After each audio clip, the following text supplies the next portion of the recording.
Welcome to my educational channel విద్యా ఉద్యోగ సమాచారానికి స్వాగతం. ఈ రోజు ఉన్నటువంటి ముఖ్యమైన న్యూస్ ఒక్కసారి గమనిద్దాం. ఛానల్ని సబ్స్క్రైబ్ చేయండి. అప్డేట్స్ అన్నీ కూడా ఎప్పటికప్పుడు వస్తూ ఉంటాయి. ఆ ఏజ్ లిమిట్పై నిర్ణయం తీసుకోండి, ప్రభుత్వానికి హైకోర్టు ఆదేశం అని మనకు ఒక వార్త ప్రధానంగా కనబడుతుంది.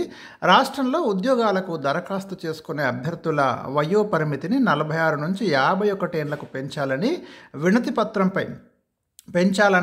పత్రంపై నిర్ణయం తీసుకోవాలని మరి హైకోర్టు అయితే ప్రభుత్వాన్ని ఆదేశించింది అని మనకు కనబడుతుంది. అయితే ఏం జరిగిందంటే ఇక్కడ రీసెంట్గా ప్రభుత్వం ఏం చేసిందంటే గరిష్ట వయోపరిమితిని ఓపెన్ కేటగిరీలో 46 ఏళ్ళకు పెంచింది. 44 నుంచి 46 చేసింది.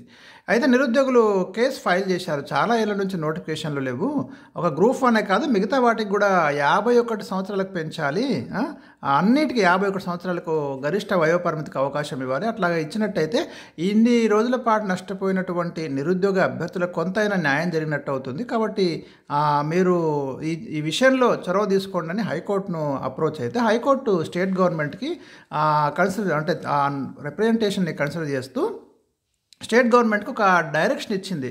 ఏం డైరెక్షన్ ఇచ్చింది అంటే దీని మీద నిర్ణయం తీసుకోండి. మీకు గ్రూప్ 1 పోస్టులకు ఫిబ్రవరి 19న జారీ చేసిన నోటిఫికేషన్తో పాటు మిగిలిన వాటికి కూడా వయోపరిమితిని పెంచాలని చీఫ్ సెక్రటరీకి సూచించింది. వయోపరిమితి పెంపుదల కోరుతూ శ్రీనివాసరెడ్డి వేసిన పిటిషన్ను బుధవారం జస్టిస్ పుల్లా కార్తీక్ విచారించారు. 4 వారాల్లోగా తగిన నిర్ణయాన్ని తీసుకోవాలని ఆదేశించి విచారణ అయితే ముగించారు. అంటే మరి ప్రభుత్వం హైకోర్టు ఇచ్చిన ఆదేశాలను మరి ఏమన్నా ఫైల్ చేస్తుందా లేదా మరి 51 ఏళ్ళు చేస్తుందా? 51 ఏళ్ళు చేస్తే నిజంగానే సంచలనం అవుతుంది. ఏజ్ కనుక అంత దూరం తీసుకెళ్తే ఏం జరుగుతుందో మనం చూద్దాము. సో ఇది ఒక అప్డేట్ ఉంది. అండ్ రెండవ అప్డేట్ ఏంటంటే ఇక మీకు అందరికీ తెలిసిందే, ఇవాళ అన్ని ప్రధాన దినపత్రికల్లో మెయిన్ వార్త కొత్త డిఎస్సి నోటిఫికేషన్, డిఎస్సి 2024 నోటిఫికేషన్ ఈరోజు వెలువడనుంది. గతంలో ఇచ్చినటువంటి డిఎస్సి నోటిఫికేషన్ ఆల్రెడీ క్యాన్సిల్ చేయడం జరిగింది. నిన్న అప్డేట్ ఇచ్చాను మీకు. ఈరోజు అయితే మరి రిలీజ్ అయిద్దని విద్యాశాఖ వర్గాలే చెప్తున్నాయి. గత ఏడాది ఇచ్చినటువంటి నోటిఫికేషను 5089 పోస్టుల భర్తీకి సంబంధించి ఇదంతా కూడా మనకు తెలిసిన హిస్టరీ కాబట్టి మళ్ళీ దాన్ని డిస్కస్ చేయదలుచుకోలేదు. ఓకే, ఇదంతా వాయిదా పడ్డది, ఇదంతా అదే ఉన్నది. ఇప్పుడు కొత్తగా ఇక 11,062 పోస్టులు భర్తీ చేపట్టాలని నిర్ణయించింది. దీన్ని దృష్టిలో ఉంచుకొని పాత నోటిఫికేషన్ అయితే రద్దు చేస్తున్నట్లు. ఇది బిగ్ అప్డేట్ అనుకోవచ్చు. ఎందుకంటే పాత నోటిఫికేషన్ రద్దు అవుతుందా కాదని ఒక డైలమా ఉండే. గవర్నమెంట్ అయితే కొంచెం డేర్ చేసి డిసిషన్ తీసుకుంది. అంటే లీగల్ ఇష్యూస్ ఏమైనా వచ్చినా కూడా పే చేయడానికి సిద్ధంగా ఉన్నప్పటికీ కూడా పాత నోటిఫికేషన్ పూర్తిగా రద్దు చేసి ఫ్రెష్గా నోటిఫికేషన్ అంటే ప్రభుత్వం అంటే దాని వెనుక చాలా అంటే నిరుద్యోగులకు న్యాయం చేయాలనే ఆలోచన ప్రధానంగా పాజిటివ్ యాటిట్యూడ్ తోటి దాన్ని క్యాన్సిల్ చేసి ఇట్లా ఇవ్వడం జరిగింది.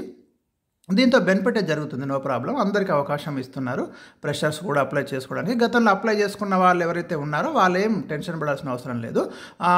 వాళ్ళు ఆల్రెడీ వాళ్ళ అప్లికేషన్ క్యారీ ఫార్వర్డ్ అని కూడా చెప్పడం జరిగింది. కాబట్టి ఇంకా మళ్ళీ దరఖాస్తు చేయాల్సిన అవసరం కూడా లేదని అది నోటిఫికేషన్లో స్పష్టం చేస్తున్నారు.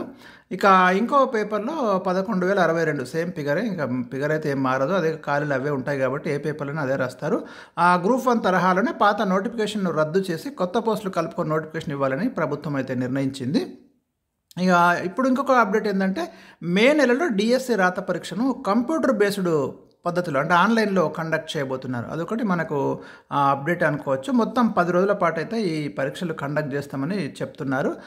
ఒకే అభ్యర్థి second grade teacher school assistant పోస్టులతో పాటు స్కూల్ అసిస్టెంట్లో గణితం, ఫిజిక్స్ వంటి వివిధ సబ్జెక్టులకు మరి పోటీ పడుతున్నారు. కాబట్టి పరీక్షలు వేరువేరు తేదీల్లో నిర్వహించేలా ప్రణాళికలు కూడా సిద్ధం చేశారు. ఇది కూడా అభ్యర్థులకు అనుకూలమైనటువంటి నిర్ణయం అని మనం అనుకోవచ్చు. ఇక్కడ ఖాళీలు చూస్తే మీకు ఎడ్జిటి మాత్రం ఎక్కువనే ఉన్నాయి. 6,508 ఎడ్జిటి పోస్టులు భర్తీ చేస్తున్నారు. స్కూల్ అసిస్టెంట్ 2,629, లాంగ్వేజ్ పండిట్స్ 727 ఉన్నాయి, పీఈటీ 182 ఉన్నాయి, స్పెషల్ ఎడ్యుకేషన్ టీచర్స్ వచ్చేసి 1,016 ఉన్నాయి. మళ్ళీ దాంట్లో మీకు గమనించండి, దాంట్లో 220 ఎస్ఏ ఉన్నాయి, ఎస్జిటి 796, మొత్తం 11,062. సో ఇది ఇవాళ ఉన్నటువంటి లేటెస్ట్ అప్డేట్స్. మరి ఛానల్ని సబ్స్క్రైబ్ చేసుకొని మీ ఫ్రెండ్స్కి షేర్ చేయండి. అప్డేట్స్